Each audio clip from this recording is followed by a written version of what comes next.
com o assunto. Uma boa palestra aí para todos. Então, obrigado a todos, boa noite. É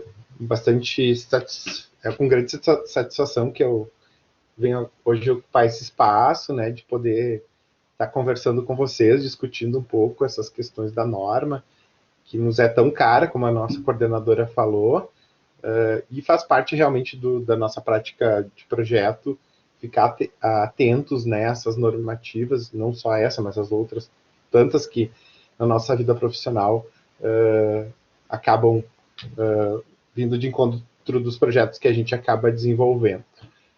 Eu vou compartilhar com vocês a tela que eu tenho aqui, e eu vou fazer então essa apresentação do que, de fato, eu fiz um grande resumo aí da norma, e eu vou deixar o espaço aí mais para o final, para dúvidas, né, o que eu puder também atender a vocês, eu vou ajudar, vou deixar o link da norma, onde ela pode ser baixada sem nenhum problema, tá, pessoal?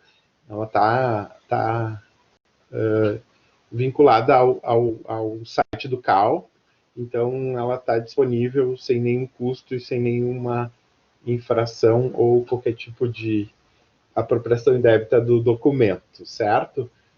A gente está com essa norma já em 4ª revisão, lembrando que a gente tinha em 99, 2004, 2015 e mais recentemente 2020. Ela está, então, com essa revisão agora para o mês de agosto, então, extremamente recente, né? São praticamente 3 meses aí que a gente está com a norma em vigor. Claro, para a gente que é profissional antigo, assim, né, no mercado, a gente vai acompanhando e vendo algumas coisas que mudam e vai nos chamando a atenção algumas alterações na norma, né? Basicamente, a ideia não é fazer um comparativo ao que mudou, o que não mudou, mas trazer o que é de importante para vocês nesse momento. Foquei bastante aí nos trabalhos que eu venho acompanhando de trabalho de conclusão, então coisas que a gente, né, percebe que são importantes para no momento do projeto aparecerem. Obviamente, né, a gente não vai chegar num nível de detalhamento como a norma nos coloca, de sinalização, pisos podotáteis e outras situações que são bastante de minúcia, né? Imagino eu, se alguém for detalhar algum espaço, poderia estar se atendo a isso. Mas são questões aí de dimensões e instalações que são necessárias, né? Então, outras partes menores poderiam avançar e ser detalhadas. Essa norma, gente, a questão da acessibilidade, ela vem bastante forte aí a partir do ano 2000, com a promulgação da lei, uma lei federal, e em que se faz a obrigatoriedade, então, do atendimento dela, né? Então, vocês sabem que norma não é lei, é orientação, mas no momento que uma lei chama uma norma, essa acaba tendo, então, esse poder de lei. Então, a curiosidade de vocês, se vocês quiserem entrar no site do governo federal, estão todas as leis, decretos e convenções e portarias que vão tratar especificamente da acessibilidade. Tá? Como a gente hoje não vamos falar tanto da lei, sim, mais da norma, mas eu gostaria de fazer esse lembrete, esse link com vocês. Bom, o que a norma vai trazer, né? Ela tem critérios e parâmetros, né, que a gente vai ter que estar olhando, tanto na parte de projeto, quando for lá efetivar a construção, instalação, ou até mesmo numa adaptação que a gente possa estar fazendo num espaço construído, tanto no meio urbano como rural, tá? Então, dando essas condições de acessibilidade às edificações. Para a questão do escopo da norma, né, é bastante interessante frisar que critérios e parâmetros técnicos foram considerados, então, ampliando a condição de mobilidade, né, o entendimento do que é mobilidade e a percepção do ambiente, sendo que a pessoa com deficiência, estando ou não com o auxílio de algum aparelho, ou como uma prótese, um aparelho de apoio, a própria cadeira de rodas, bengalas, né, que os deficientes visuais usam, além de outros sistemas aí assistidos que pessoas com problemas de audição podem ter. E outras, né, deficiências que está sendo incorporadas nos meios construídos. Então, por que essa norma é importante, né? Ela traz no seu escopo que a pessoa com deficiência tenha uma autonomia, que ela consiga ser independente, que ela tenha segurança quanto ao uso de um ambiente, de uma edificação, de um mobiliário, o uso de equipamentos urbanos e qualquer elemento, tá? Então, esses têm que ser acessíveis ao maior número de pessoas possível, levando em consideração, né, que elas têm idades, estaturas e limitações diferentes. A gente vai entrando um pouco já em alguns detalhes que eu achei importante, né? Por exemplo, professora, é importante, onde é que eu vou atender a norma, onde é que eu não atendo, quais são os ambientes de uma edificação, por exemplo, que eu necessito ter acessibilidade ou não. E aí eu já trago uma passagem da norma, né, que áreas técnicas de serviço ou de acesso restrito, casas de máquinas, locais em que vão ter geradores, por exemplo, barriletes, né, que tratam da passagem de uso técnico, não precisam ser acessíveis, né? Como são serviços específicos, não vamos também a pleno, né, ter que criar essas condições de acessibilidade em todos os ambientes. Porém, as edificações residenciais multifamiliares, condomínios e conjuntos habitacionais precisam ser acessíveis, tá? E isso nas áreas comuns. As unidades autônomas, se existirem, né, elas são localizadas em rota acessível. Então, geralmente, a gente vai ter o apartamento, a unidade para a pessoa com deficiência, localizada próximo ao acesso da edificação. Tá? Então, dificilmente, num projeto, o incorporador acaba alocando essa unidade para um pavimento superior, na medida em que vai demandar essas instalações aí que a gente vai ver, né, tanto a questão do elevador e as adaptações que as escadas têm que ter. Para ser acessível, né, todos os espaços, edificações, equipamentos que vierem ser projetados, construídos ou montados ou implantados, né, eles têm que estar em acordo aí com tudo que rege a norma. Então, não vale só para o novo, mas quando eu fizer algum tipo de intervenção, algum tipo de alteração, seja até uma restauração, um processo aí de alteração do caráter da edificação, eu vou ter que estar atendendo essa norma. Trouxe aqui também que eu acho que é importante, né? A norma por si só não se resolve, ela acaba fazendo menção a outras normas que são importantes, dentre as quais eu destaco aí a questão do guarda-corpo, a questão dos apoios sanitários, que tem que ter condições também de uso. Se fosse o caso de um caixa de autoatendimento bancário, tem norma específica para comunicação na prestação de serviços, para pisos podotáteis, né, pisos táteis. Então, a gente tem outras normas que estão embarcadas dentro dessa norma. Então, por vezes, não se finda na consulta da norma em si, mas que a gente tenha que fazer busca em outras normas que vão estar complementando nossos projetos. Trouxe dois termos aí que são importantes, né, que é a acessibilidade. Então, né, que fique claro que é a possibilidade, a condição de alcançar, de perceber, de entender a utilização com segurança e autonomia, então, dos espaços, os mobiliários, equipamentos urbanos, tanto também para edificação, transporte, informação e comunicação. Tá? A gente tem a questão da acessibilidade também vinculada aos sistemas e tecnologias, né? E bem como outros serviços e instalações abertas ao público. Então, não basta eu fazer uma unidade aí acessível, que seja um banco e chego lá ao caixa eletrônico e não tenho os dispositivos aí que me facilitem, por exemplo, a atender a minha deficiência, seja ela qual natureza for. Tá? Então, essa atendimento de norma, ela não se vincula exclusivamente, como eu disse, à zona urbana, ela tem que estar em ambientes rurais, então ela embarca todo o território nacional, né, do Amapá aqui ao Rio Grande do Sul, para atender as pessoas com deficiência e pessoas com mobilidade reduzida. Aqui eu quero fazer um parêntese e quero uma atenção especial, né? Que a gente encontra muitas vezes ainda o termo PNE, pessoa com necessidade especial.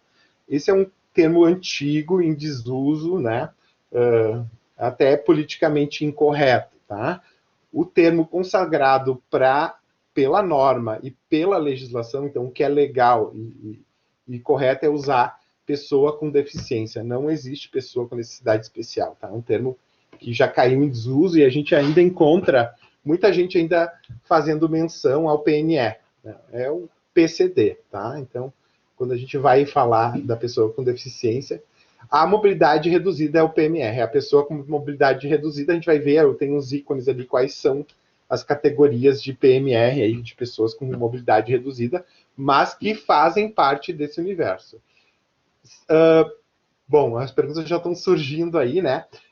Se é exclusivo para mobilidade reduzida, sim. Mas se eu estou atendendo com deficiência, aí eu vou para o termo com deficiência. Tanto é que a gente tem consagrado, né, dia 3 de dezembro, Dia Internacional da Pessoa com Deficiência, no Brasil é 21 de setembro, né? As mobilidades reduzidas são condições transitórias ou até mesmo a longo prazo, né? Então, são algumas atenções que a gente dá para uma certa parcela da população. Mas o embarque, assim, que eu gostaria que vocês fizessem é para a pessoa com deficiência, né?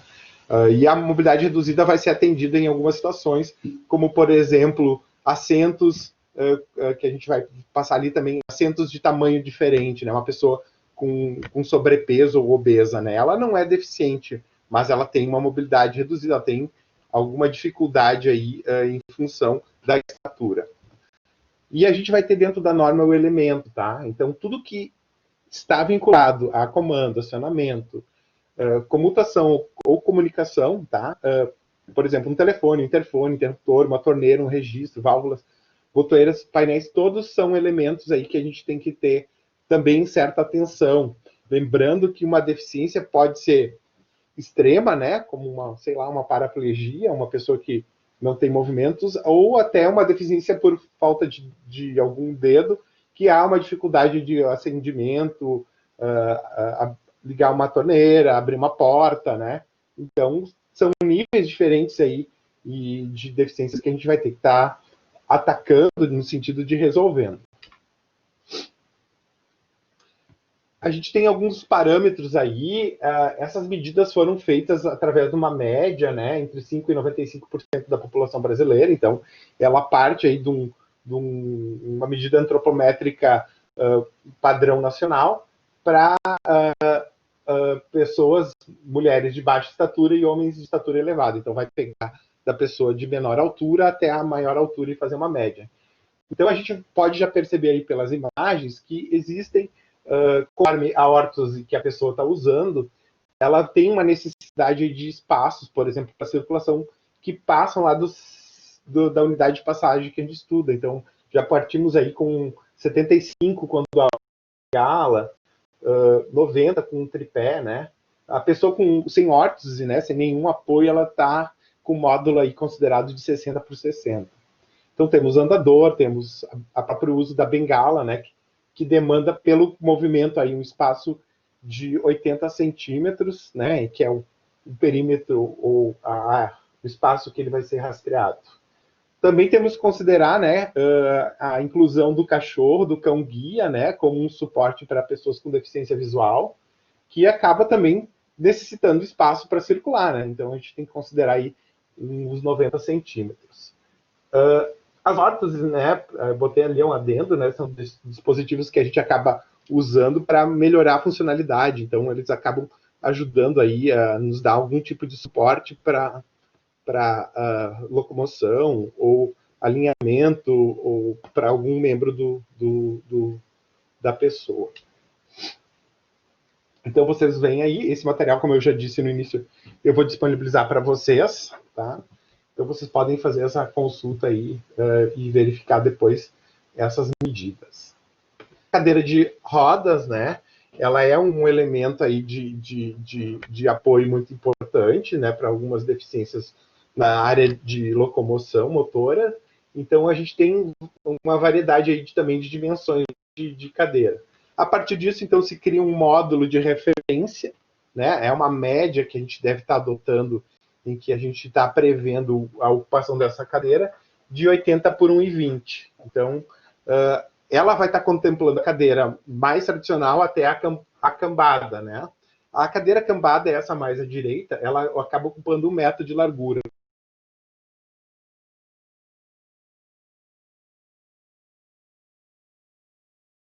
Para a prática de atividade física, né?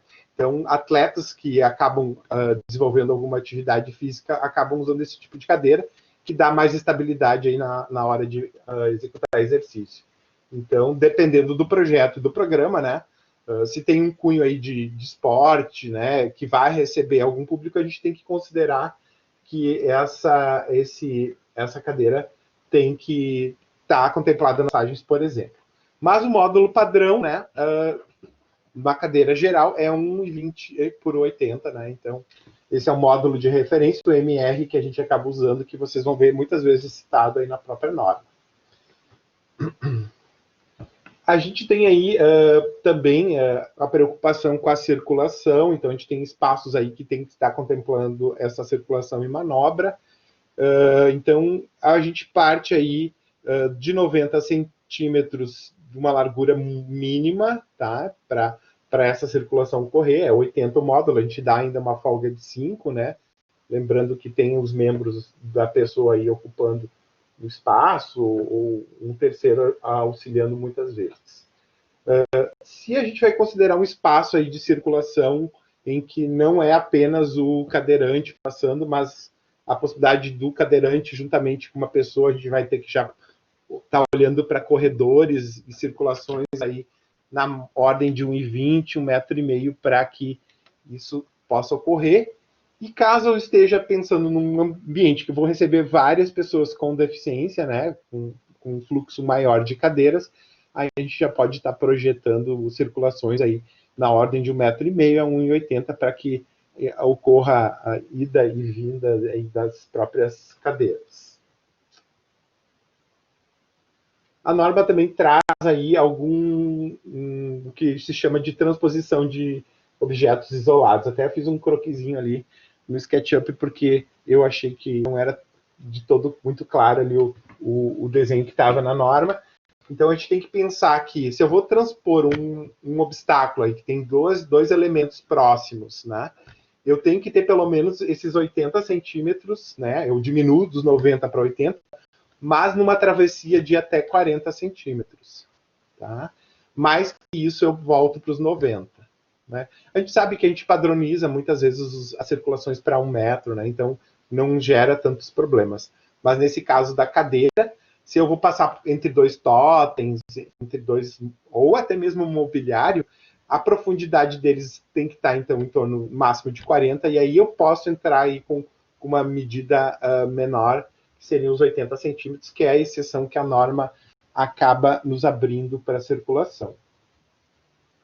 Isso aqui também é um elemento interessante, né? Algumas medidas que são importantes de mobiliário quando esses estão em rotas acessíveis, né? Quando estão em circulações, seja na área interna ou externa, né? E que a gente tem que ter um cuidado aí para a instalação desses equipamentos. Trouxe aí para título de ilustração para vocês, uma cabine telefônica, ali um dispositivo de caixa de correio, né? Lembrando sempre, né, que a pessoa com a bengala é a ponta da bengala que orienta ela, então ela não pode correr o risco de ir muito adiante de um elemento alto. Quem nunca bateu a cabeça numa prateleira, né? Mesmo às vezes a gente tem, né, fora do campo de visão, imagina uma pessoa então que o único elemento que auxilia ela é a bengala, então ele não vai tatear para cima, né? Ele precisa fazer aquele movimento que a gente viu, então tem medidas aí para ele para sinalizar que ali existe algum obstáculo. Obviamente, né, a gente tem os pisos que acabam também auxiliando e que são o ideal para que não ocorra esse tipo de acidente. Quanto às manobras, né, a gente tem direções consagradas aí, num giro de 90 graus, a gente tem que pensar, então, numa mudança de rota, num giro aí de um cadeirante num espaço de 1,20 por 1,20. Caso haja necessidade ou a intenção de fazer uma rotação de 180 graus, essa medida passa aí de um módulo, né, de 80, onde ele está acomodado, para um semigiro aí, alcançando os 1,20 m. E com uma largura de 1,5 m. Então, né, a curvatura inicia ali a partir dos 80, alcançando lá a parte mais externa do arco a 1,20 m, conservando uma profundidade de 1,5 m. E o giro completo, daí sim, 1,5 m de diâmetro, né? 75 de raio, nesse caso. Se tratando também ainda de corredores, né, percebam que espaços mais confinados, né, se eu tenho uma adaptação de uma edificação, vocês veem ali no primeiro detalhe que há a possibilidade de fazer, se esses corredores estão a 90 centímetros, há a possibilidade de trabalhar com isso, porém, há uma subtração ali da parte da quina da parede, o que seria uma parede interna. Então, ali eu já tenho que começar a cuidar e que esse ângulo ali promova uma abertura, que eu consiga manter pelo menos um espaçamento de 1,20 por 1,20. Aí, claro, numa situação normal de circulação, a gente vai colocar aí essa mudança de orientação, 1,20 por 1,20, daí que dá certinho o giro a 90 graus para o cadeirante. Aqui tem outras possibilidades, né, com outras tipologias, como um caso de um U, aí a gente também tem a possibilidade de trabalhar com circulações de 90, 1,5 m, né, com percursos diferentes, até em deslocamentos de 180 graus, quando ele resolve, chega ao fim de um corredor e quer fazer um retorno. Então, essas são as medidas. O que é o ideal, né? O ideal ali são medidas mínimas. Quando eu tenho possibilidade de ir por uma medida um pouco mais confortável, um pouco maior do que a norma pede, é de boa monta, assim. É interessante que vocês consigam, pelo menos, visualizar o que é o mínimo, né? E atender sempre o máximo possível do que está previsto. A gente também tem, dentro da norma, local para cadeiras, né, em espaços confinados. A gente vai ver ali mais adiante na parte de escada, né, que hoje, acho que desde 2015 e a 977 vem com essa aí, a orientação de ter um espaço para que o cadeirante fique em aguardo em caso de incêndio, né, para algum tipo de resgate. Então a gente vai manter esse módulo de 80 por 1,20, porém eu vou ampliar um pouquinho isso,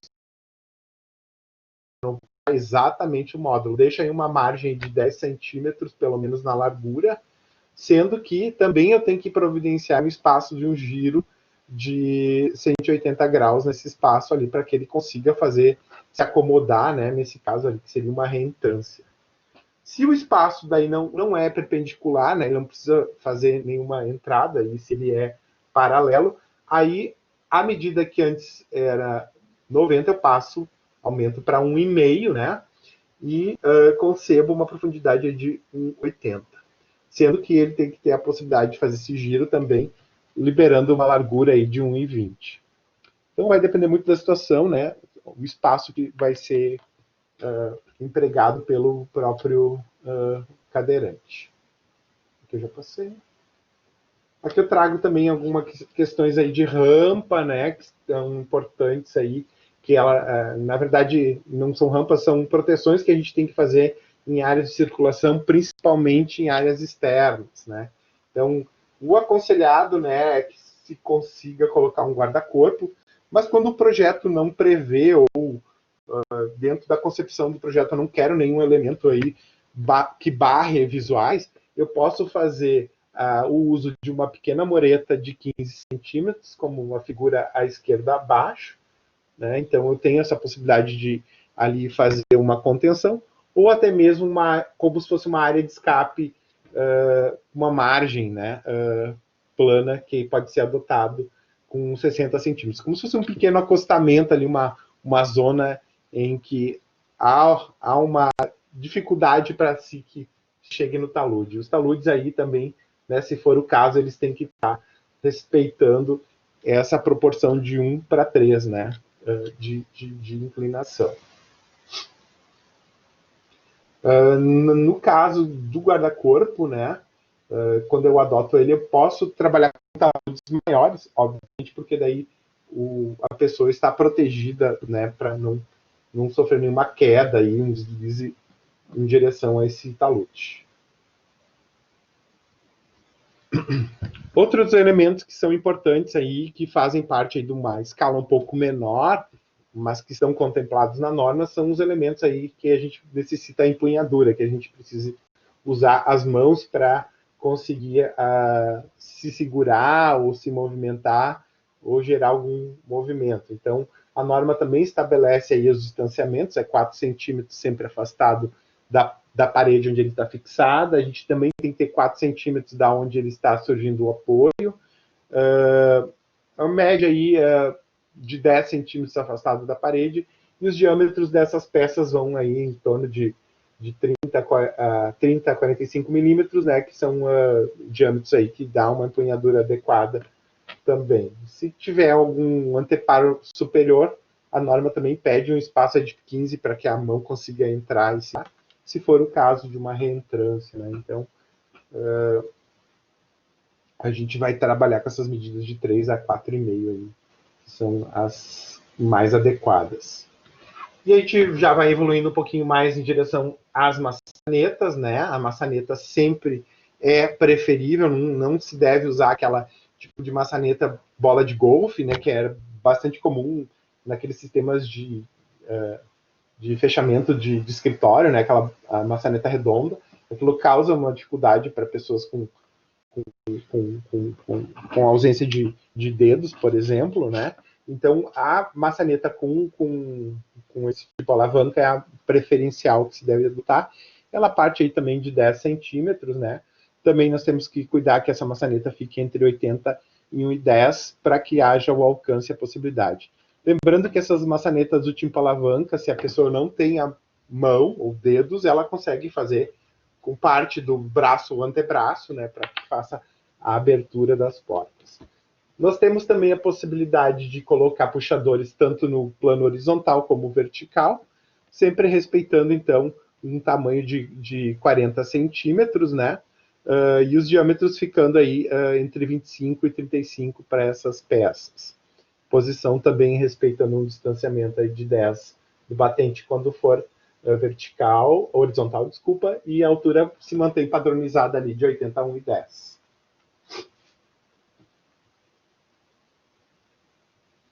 Falamos antes, né, das mobilidades reduzidas. Nós temos pessoas com obesas, né, que a norma traz como símbolo de PO.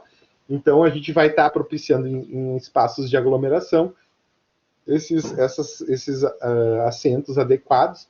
Aqui eu não vou entrar na minúcia das dimensões da cadeira, mas vocês percebam que tem todo um regramento aí de proporção, de altura, de inclinação e largura, né, que ela tem que estar atendendo, então, para atender esse público aí que, infelizmente, vinha sofrendo bastante quando ia para algum espaço público e não tinha uma vaga destinada, né? Hoje, aí vocês já percebem que é bastante comum a gente ter esses assentos um pouco maiores para um público um pouco para pessoas obesas ou com sobrepeso.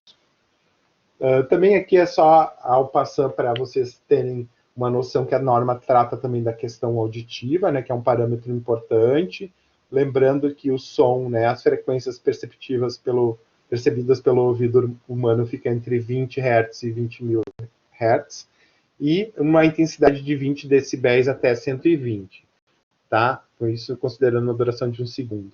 Todo som que passa de 120 acaba trazendo problemas, né, desconforto e até dor quando essa altura de som chegar a 140. Então, se eu vou colocar algum dispositivo sonoro, que a gente vai ver também ali mais adiante que são necessários, eu vou ter que ter esse cuidado aí também para que fique dentro de uma faixa aí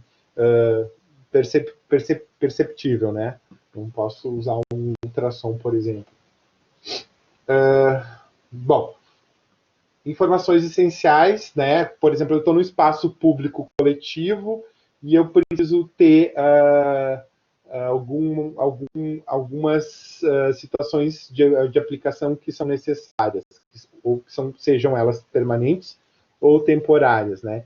Então, por exemplo, numa edificação de instalação permanente, né, eu vou ter que ter atendido categorias visuais, táteis, né, ou visual, tátil, sonora. Se for caso de emergência, eu tenho que ter as três.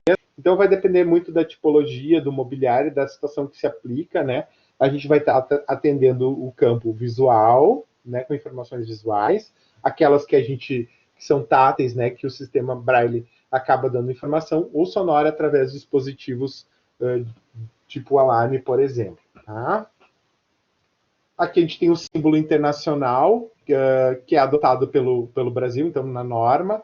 Ele é esse padrão, qualquer coisa que fuja disso está em desacordo com a norma. Inclusive a coloração é padronizada por um cor Pantone quando for usar o azul. Então, ou eu faço a opção pelo azul, preto, com destaque em branco, ou branco com destaque em preto. Existe um diagrama aí para quem haja necessidade de redesenhar ele, mas esse aí é o padrão que pode usar. Qualquer coisa diferente a esse pictograma aí passa a ser algo mais de ordem artística do que de fato de atendimento à norma. Então a gente tem que também cuidar que muitas vezes a gente acessa alguns blocos, alguns materiais gráficos aí de internet e que esse pictograma está em desacordo, né? Então é um cuidado, né, que a gente tem que ter no respeito. Eu tentei pegar aqui na internet algumas aplicações aí onde elas acabam ocorrendo, né, desse símbolo, por exemplo, em entradas, né, no local de entrada onde o cadeirante vai ter acesso, a gente sinaliza, né, áreas reservadas para os veículos, né, isso é bastante comum, a gente enxerga bastante nas cidades, e encontra muitas pessoas que não são portadoras de deficiência, digamos, usando o espaço aí da pessoa com deficiência. Áreas de embarque e desembarque, sanitários também devem ser sinalizados, né? Áreas de resgate, como vão acontecer nas escadas. Espaços reservados, como eu vou, por exemplo, um banco, uma agência, sei lá, dos correios, né? Todos têm que estar aí com a sinalização, com esse elemento pictográfico. Então, são aqueles que eu tenho. Ele acaba sinalizando, né, a predileção e é o símbolo, digamos, consagrado para pessoas com deficiência. Aqui a gente tem outros símbolos para outras deficiências, né, tanto para deficiência visual quanto a auditiva.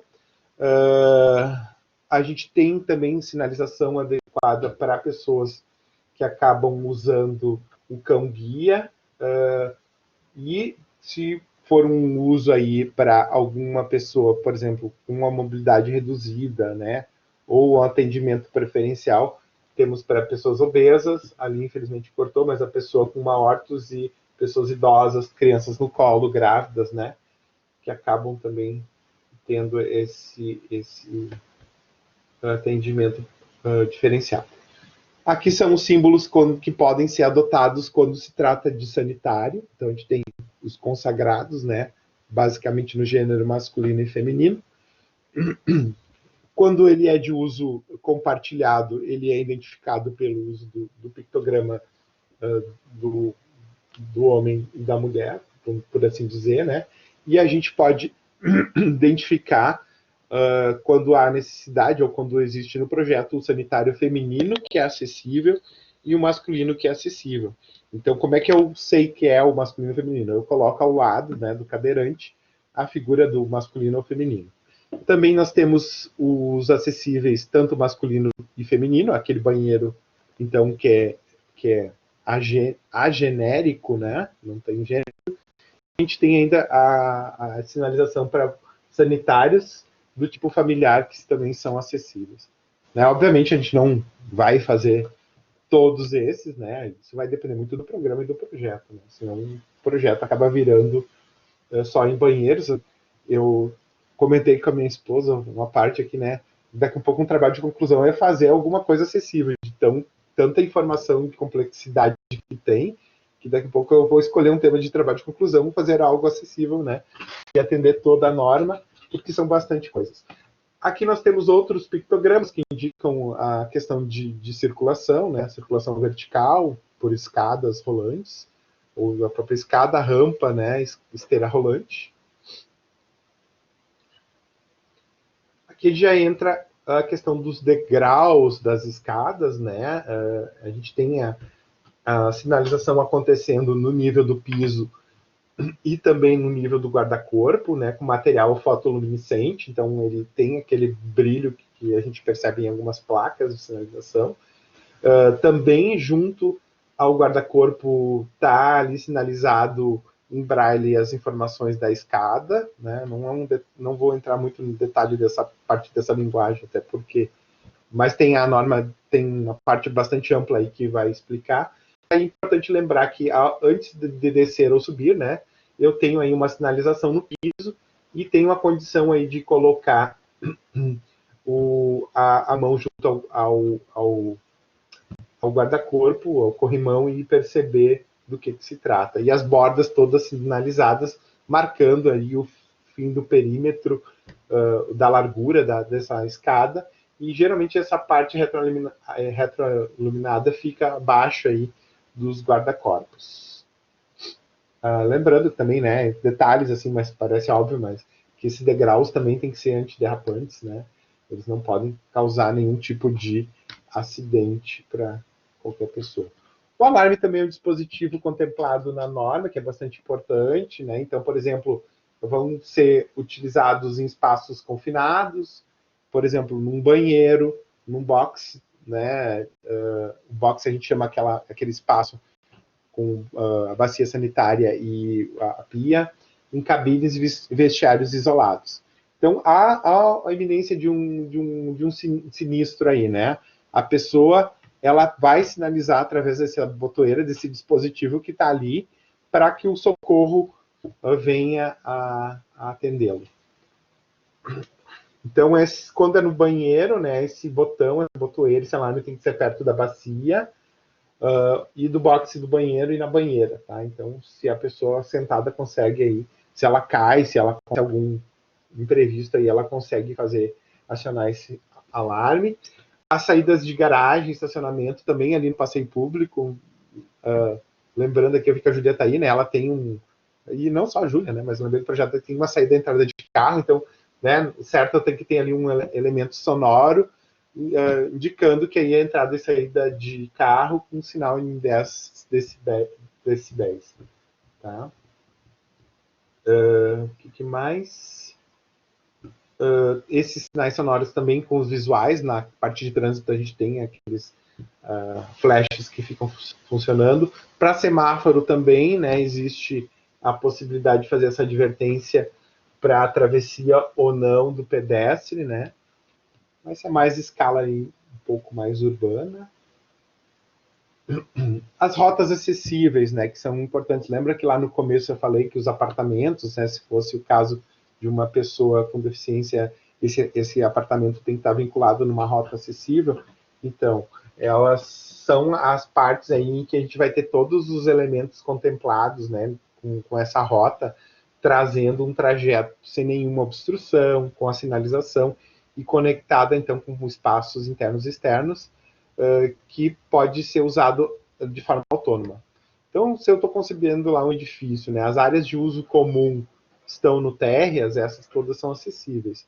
Do segundo pavimento para cima é tudo privativo, não há a necessidade aí de eu fazer o atendimento das restrições aí, ou as indicações que a norma faz, certo? Então eu vou analisando aí corredor, piso, rampa, escada e outros elementos. Aqui é novidade, né? Pelo menos para mim foi, não nessa norma, mas eu já tinha visto que agora a gente tem que, e vocês já passaram por projetos que tiveram que, ali na 9077, tem que botar um espaço confinado, um espaço de resgate para o cadeirante, então ele vai ficar ali esperando até que o bombeiro chegue para fazer a retirada, a coleta da pessoa. Ele tem uma sinalização de piso também, e outra coisa, né? Ele tem um dispositivo, uma botoeira de emergência, então, para que o bombeiro saiba, né, tenha a informação que existe, ou interfone, que existe alguém que está ali naquele pavimento esperando. Vejo que se demanda também outras infras aí que na edificação a gente tem que colocar, né, de telefonia, de lógica, de elétrica, para que o resgate possa acontecer. Aí, se for uma anticâmera, né, ela pode ser a própria anticâmera, não precisa ser necessariamente dentro do vão onde ocorre a queda, né? Algumas edificações têm a possibilidade de elevador de emergência, mas é o espaço aquele de 1,5, porque ele está confinado, né, por 1,20 de profundidade, sendo que o módulo é 1,20 por 80. As rampas, né, eu vi que também tinha um projeto ali com rampa. Lembro eu, quando estava lá na faculdade, as rampas tinham comprimentos aí em função da inclinação, né? Isso eu acho que deu uma simplificada aí na norma, pelo que eu percebi. A gente pode... havia comprimentos aí que a gente devia ter até tantos metros a tal inclinação. Agora, a limitação é 50 metros, então a gente pode fazer lances aí de até 50 metros sem a necessidade de botar o patamar, que é o espaço onde o cadeirante vai ter ali um momento de descanso, né, tomar um ar para conseguir subir. Existem duas situações aí, tanto para edificações existentes como projetadas. Então, vocês vão ter que olhar aí qual é a que se afina no projeto de vocês. Essa questão da rampa aí não se aplica aí para plateia e pau, piscina e praia, tá? Vai ter uma parte específica aí da norma para esses espaços. Então, obviamente, vocês vão consultar e verificar se de fato é o que está previsto no auditório que vocês estão prevendo. Mas as medidas aí ficam entre 6,25% a 8,33%, né? A inclinação para cada metro a gente subir até 8 ou 6 centímetros. As guias de balizamento, né? Que a gente pode fazer uma analogia a um guarda-corpo, né? Elas também têm algumas obrigações aí quando se tratar de rampas. Aí um rodapézinho de 5 centímetros, né? Para que não fique, que por fim essa rampa fique embutida aí nesse espaço, largura de 1,20. Os patamares sempre de 1,20, também no comprimento. Sinalização no piso, sempre no início ou final da própria rampa. Os corrimãos também, né, dentro daquilo que a gente já falou, para duas alturas, né, 70 e 92 centímetros vão estar ocorrendo.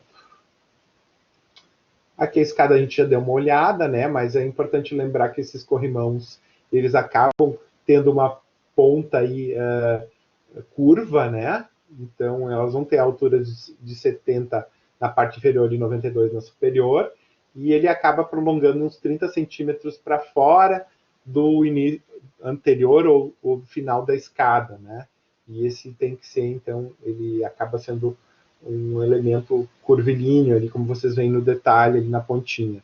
Então, antes de subir, eu já tenho condição de colocar a mão, me apoiar tanto na barra superior e inferior, e para fazer a subida.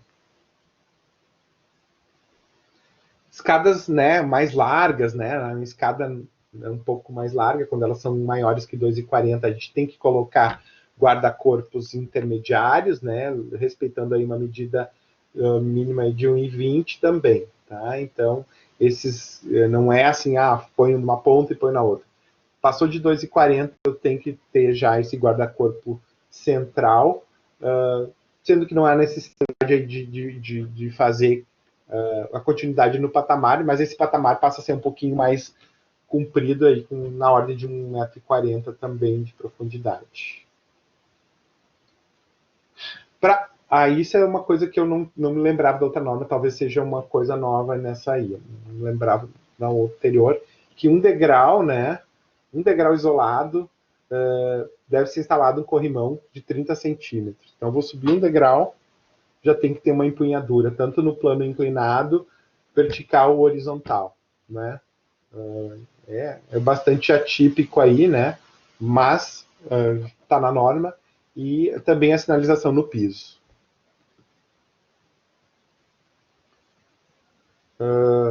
Aqui está com mais de um degrau, né? Então, quando são degraus isolados também, então 2, 3 alturas a subir, eu também vou ter que prever esse corrimão, vou também fazer a previsão do piso podotátil aí na parte anterior e posterior da escada, e também a regra das larguras maiores que 2,40, aí eu também tenho que botar mesmo que seja um corrimão aí de uns 60 centímetros, eu vou ter que fazer um emprego desse corrimão intermediário ao centro aí da própria escada, por assim dizer.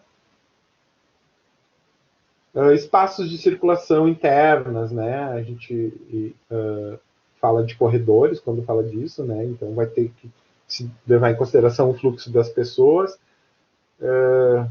Aí a gente tem medidas mínimas de 90, né? Nas situações que a gente viu, 90 até 4 metros, mais que 4 de corredor, tem que aumentar o dimensionamento. Eu não acho que 90 seja uma medida adequada, assim, acho que dá para trabalhar né, em corredores maiores, pelo menos no âmbito residencial.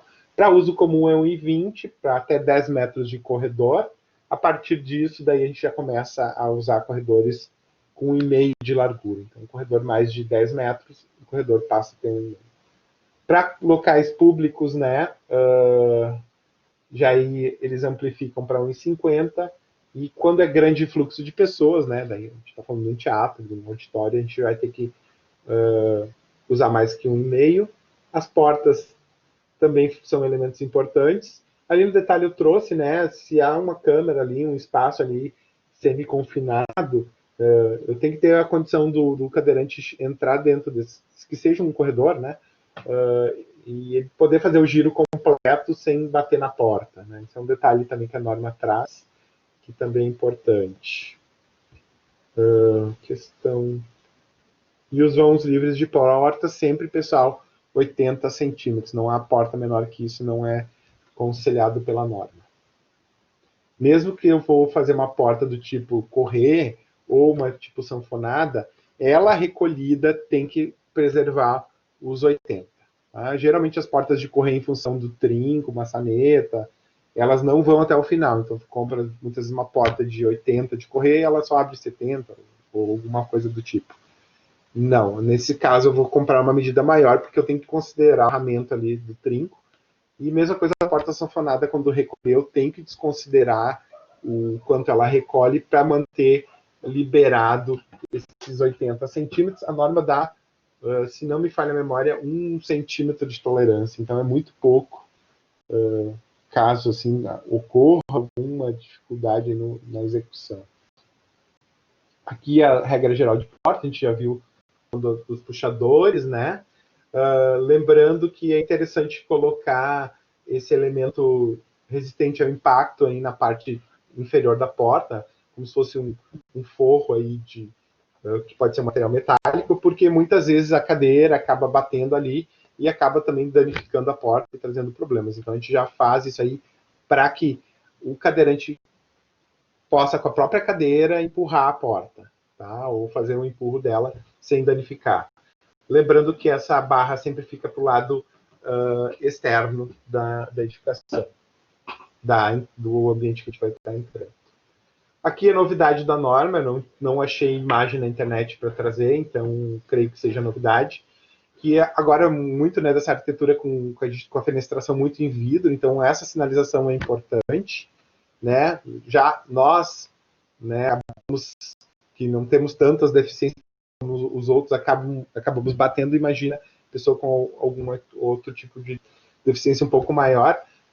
Então, são fitas sinalizadas, né, tanto na parte inferior, intermediária e um pouco mais superior, que tem que ser adotadas quando eu vou fazer portas ou paredes de vidro, né, que é bastante comum agora que a gente está projetando os espaços, né, e é importante, a norma pede que a gente faça uso dessas fitas aí para sinalização.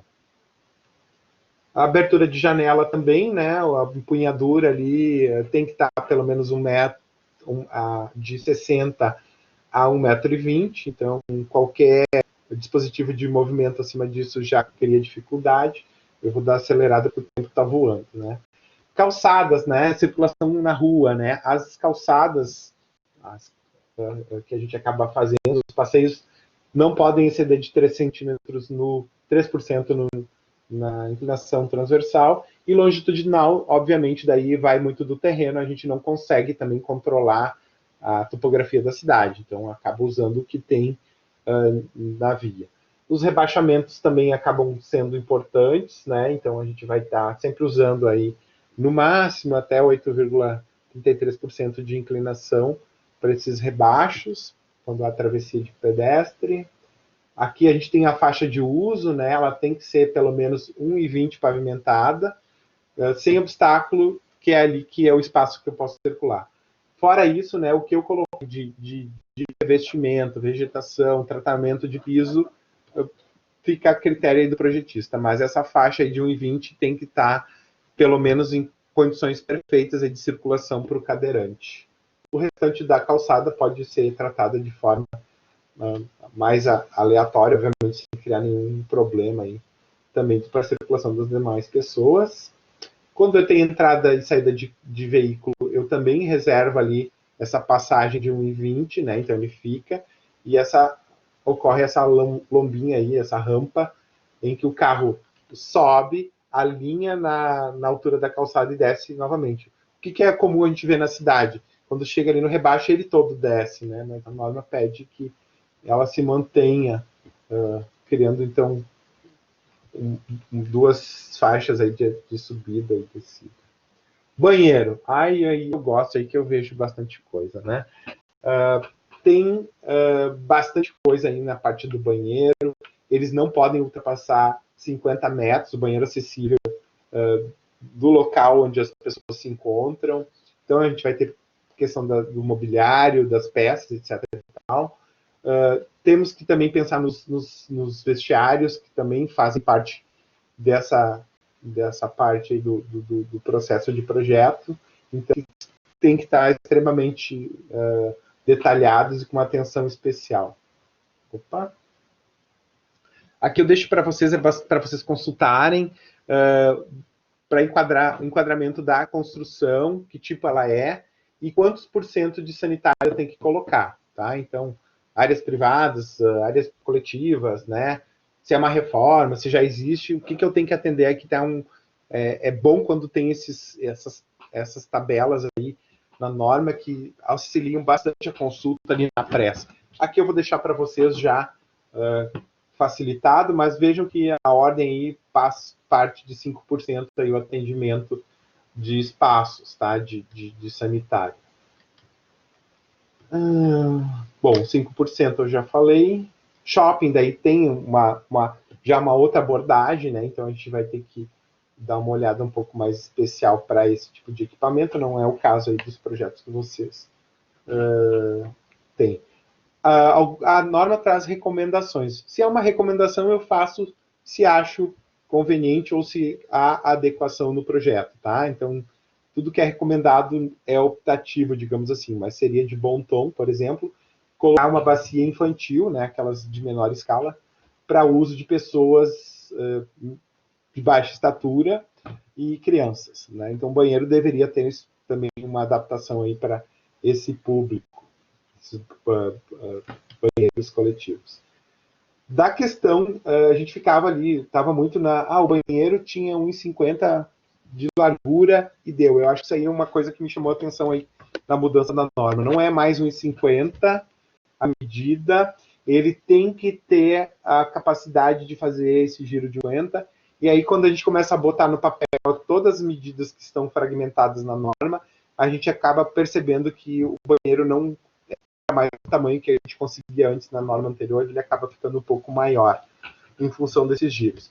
A norma está permitindo agora fazer, por exemplo, o giro dos pés da cadeira, pelo menos a 30 centímetros embaixo da pia, né? E 10 abaixo do vaso. Isso não tinha anteriormente, né? Então, já encaminhei uma vez um projeto de forma e, bom, eu peguei a norma e tentei adaptar o espaço que eu tinha, né? Usei o que tinha na norma e levei para lá, considerando. Não, a pessoa que avaliou o projeto queria igual o desenho que estava na norma, não podia tirar nada do lugar. Então, não podia adaptar o banheiro adaptado. Tinha que ser um print daquilo que estava na norma. E eu acho que isso aí é um ganho nessa norma aí, porque ela nos flexibiliza aí algumas situações em que a gente pode entender que dá para puxar um pouco mais para cá, dá para puxar um pouco mais para lá, lembrando que há alguns limites a ser atendidos aí, então, né, nos giros. Também eu me chamou um pouco a atenção a questão das barras ali junto à pia, que eu me lembro que não tinha numa das anteriores, então hoje a gente vai ter que ter barras verticais e horizontais do lado do lavatório, para pessoas com mobilidade reduzida. Né? Eu preciso me segurar, eu preciso de um apoio, então eu tenho que ter já a inclusão dessas barras também junto à pia. Eu vou dar uma acelerada, senão as meninas vão me matar. Gente, aqui eu fiz um print bem grosseiro, aqui eu desenhei um banheiro, tá? Se fosse atender mais ou menos o que está na norma. Vejam que a norma nunca tem uma medida cheia aqui do sanitário. O que ela vai dando? A distância da barra, a distância do vaso, do giro, E tu vai colhendo essas informações e aí que tu vai gerar aí teu projeto de banheiro. Aqui eu fiz deu ali, acho que 1,85 por 2, não usei ali o subterfúgio de passar por baixo do vaso e nem da pia. A porta abrindo sempre para fora, né? O puxador para dentro. Aqui estão as medidas dos puxadores, que também ficam, usar barras de apoio entre 30, 3 centímetros a 4,5, sempre 4 de distância. Caso seja necessário, a gente tem que botar aí um suporte inferior, como se fosse uma mão francesa. Aí você tem que aguentar uma carga de 150 quilos, por exemplo.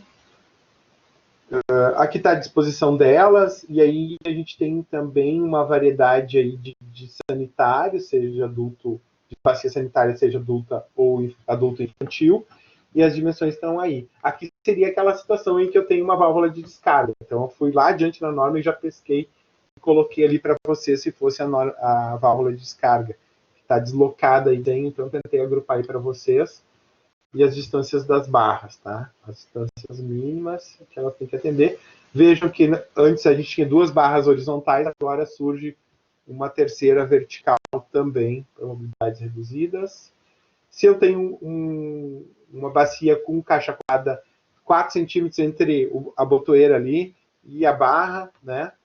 A altura mínima também que tem que ser atendida aí da bacia. Se a bacia for menor, a norma deixa eu fazer um sócolo, ou seja, levantar um pouquinho, ela adaptar a altura, botar uma argamassa ali embaixo, um concreto, e subir um pouco a bacia sanitária, não passando aí de alguns centímetros. Então, como eu falei, acaba tendo barras para pessoas com mobilidade reduzida junto à pia, né, o lavatório. Então, pode ser tanto paralelo ou uma perpendicular e outra paralelo, vai depender do modelo aí de pia que vocês vão selecionar. Então, isso abre possibilidade de desenhos outros aí para ser feitos, que é bastante interessante. Que mais? Aqui estão as medidas para vocês entenderem. Também vamos ter, aqui eu lembrei que tinha um projeto que tinha sanitário e família, né? Aqui falou o tamanho que tem que ter esse box de uso aí, um espaço para trocar roupa, né? Então tem 70 por 1,80 essa marca aí que tem que deitar para fazer a troca aí banho de criança em sanitária de família. Sanitário coletivo tem que ter a questão para as mobilidades reduzidas também, né? O atendimento do PCD. Aí a coisa também que me pareceu nova, né? A gente fazia ali os retretes, os espaços de sanitário, muitas vezes está quase batendo, a gente já viu na internet aquelas que estão recortadas que passam por dentro do vaso. Agora a norma pede pelo menos um espaço de 60 aí, que acomode aí um círculo de 60 centímetros para a pessoa entre o vaso e o giro da porta, ou que a porta abra para fora e o retrete, esse espaço aí, tenha pelo menos 60 para a pessoa poder usar essa cabine aí.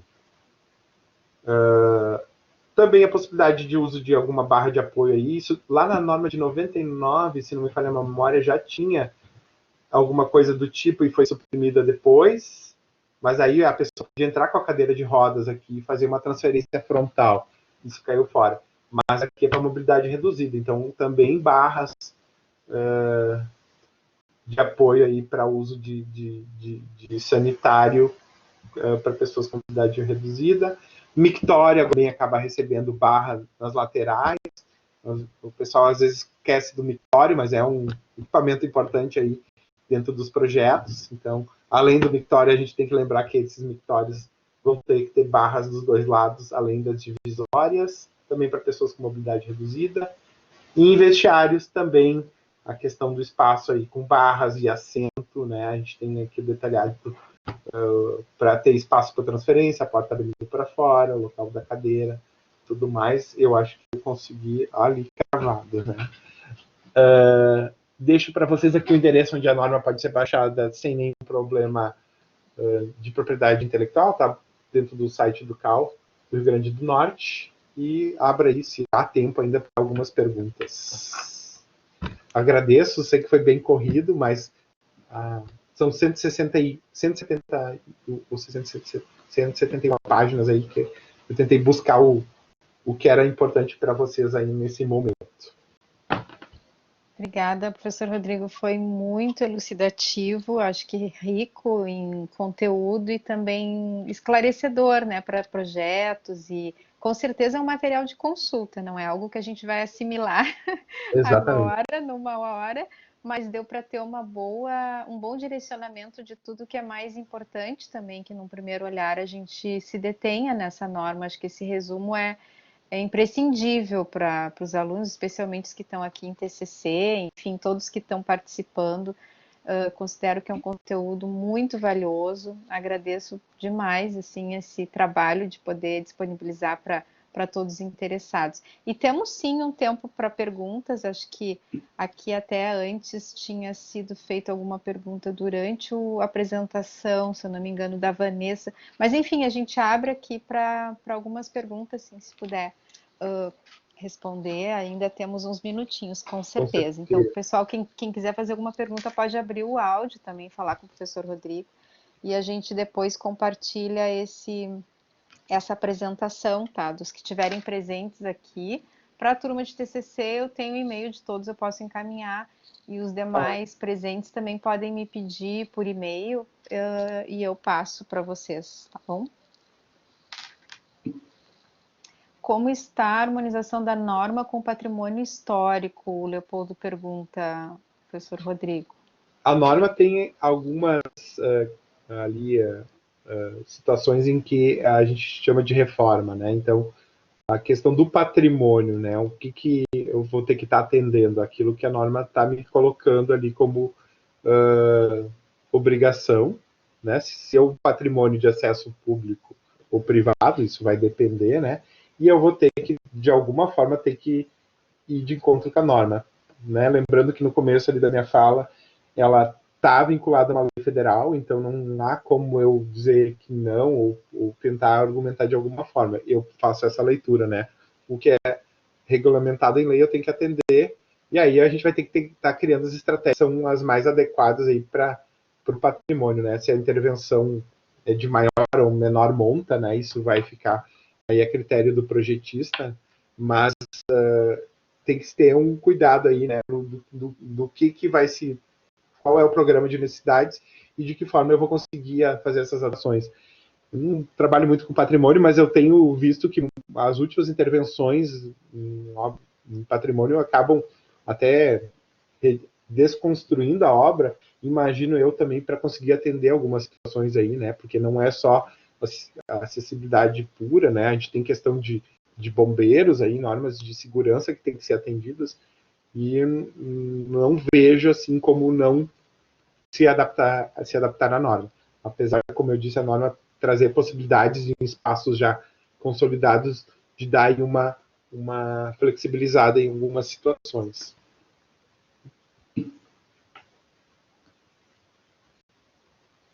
Palcos e auditórios. Júlia, eu não entrei na parte ali de auditório, não me ative muito nisso ali. Tem uma boa parte ali.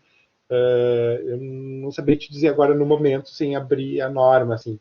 Mas ela está bem detalhada. Tem ali os campos, né, os ângulos de visão, a altura do palco. Me lembro que, fazendo essa leitura aí para selecionar o que eu ia apresentar para vocês, tinha, acho que em torno de 70 centímetros, se não me lembro alguma coisa nessa ordem aí. Mas aí tem a parte específica da norma aí, que tu pode consultar aí dentro desse endereço que eu te coloquei. Havendo dúvida, né, se quiser fazer uma leitura conjunta, eu estou à disposição de vocês, né, a ideia nossa, né, inicial era quase um assessoramento, né, Patrícia, que a gente pudesse vir ajudar vocês aí nos projetos, né, e tentar tirar dúvidas. Então, ele criou um pouco mais de corpo, mas se vocês tiverem alguma dúvida aí, a gente puder ajudar, podem mandar. Tem uma parte aí também para quem está trabalhando com alojamento, que eu acho que é o caso da Júlia também, que ele já tem dimensões mínimas de apartamentos, já com as circulações, ele já tem um layout ali com indicação de apartamento para pessoas com deficiência. Também é uma parte que dá para consultar, que a norma traz, que para quem está trabalhando com habitação é importante acessar essa parte aí também. Certo. Mais alguma pergunta? Pessoal, aproveitem se quiserem esclarecer. Realmente foi bem esclarecedora. A Vanessa está dizendo aqui que já vai usar no projeto dela. A Júlia fala sobre degraus isolados. Tá, deixa eu abrir aqui de novo, porque fechou. Cuidar que quando em rota de fuga devem ser no mínimo 3 degraus, ou se não for possível deve ser colocado rampa. É o que ela coloca aqui. Aí é uma questão de conciliar, né, as normas de segurança com a de acessibilidade, né? Quem trabalha com PPCI sabe que os obstáculos não podem também estar acontecendo. É interessante a colocação da Júlia. Degraus isolados. Preferencialmente não se faz degrau isolado, né? Ainda mais tu tá aí numa rota mesmo de fuga, ideal que seja um espaço plano e de acesso pleno, né? Obrigado pela contribuição. Já ajudou a vários aí. Com certeza. Então, pessoal, se não tem mais dúvidas, a gente agradece a participação, aqui a disponibilidade do professor Rodrigo nessa contribuição, não só para a turma que está fazendo TCC esse semestre, que foi a nossa motivação inicial em planejar, junto ao NDE e a coordenação do curso, planejar esses webinários que estão acontecendo agora em novembro. A gente ainda tem mais 2 programados, um para a semana que vem, no dia 17, terça-feira, e o último no dia 26, também numa quinta, sempre nesse horário das 19 horas. Esse conteúdo ele vai ficar disponível também no canal do curso. Quem não está inscrito ainda no canal do YouTube pode acessar, e a gente vai deixando esse conteúdo também como acervo. E nesse sentido também a apresentação, a gente pode compartilhar com quem nós temos o contato, tanto eu quanto a professora Silvana, assim que a gente receber o material, professor Rodrigo, a gente compartilha com vocês.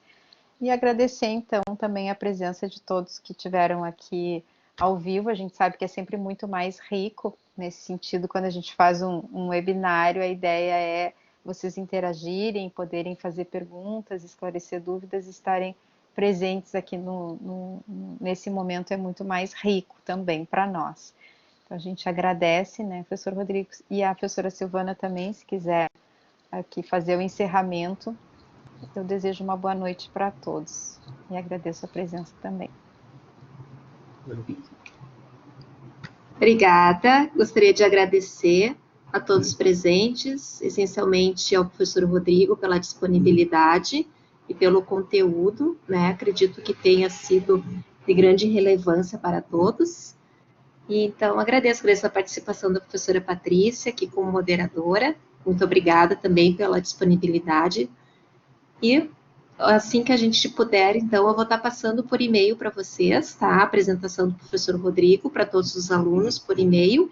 E o link da gravação da apresentação também vai estar no canal do YouTube do curso, tá bom? Então, uma boa noite, um grande abraço para todos. Muito obrigada. Obrigado, boa noite. Boa noite.